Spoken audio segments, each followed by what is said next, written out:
So we have a beaver at worker play. And he, I assume, is going to just move to his house.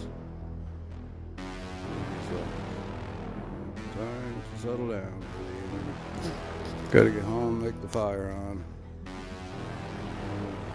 The kids to bed. Maybe make some supper. There he goes. Oh my God, it's a Loch Ness monster. Yeah.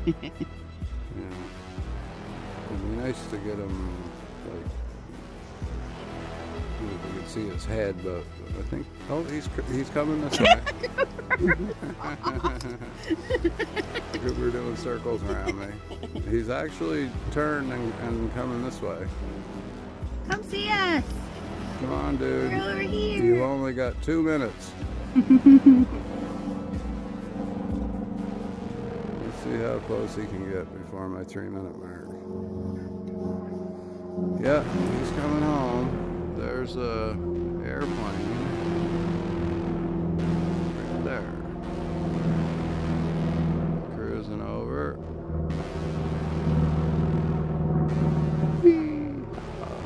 There's the beaver. He's still coming. Paddling away. How are you, dude? See your trail. I see his head. Yeah, I gotta zoom Sticking over. up.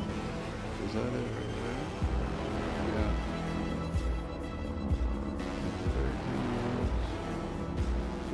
You can see the reflection of the coop. Oh, see your butt. Don't fall in the bud. I'm just trying to get a picture of his head. There's so much reflection off the other side. Like it looks like the trees are in the water too. But there he comes. You got 45 seconds, bud. I know I'm not going to get a picture of your head because you're too under the water. But we're down to 30 seconds. Come on, dude. You can do it. Yeah, he will, I'm assuming. There he goes. See the dive? Yeah, his ass went up in the air and he went boom. Yeah, that was pretty cool. Yeah, now there's not a sign of him. He is home.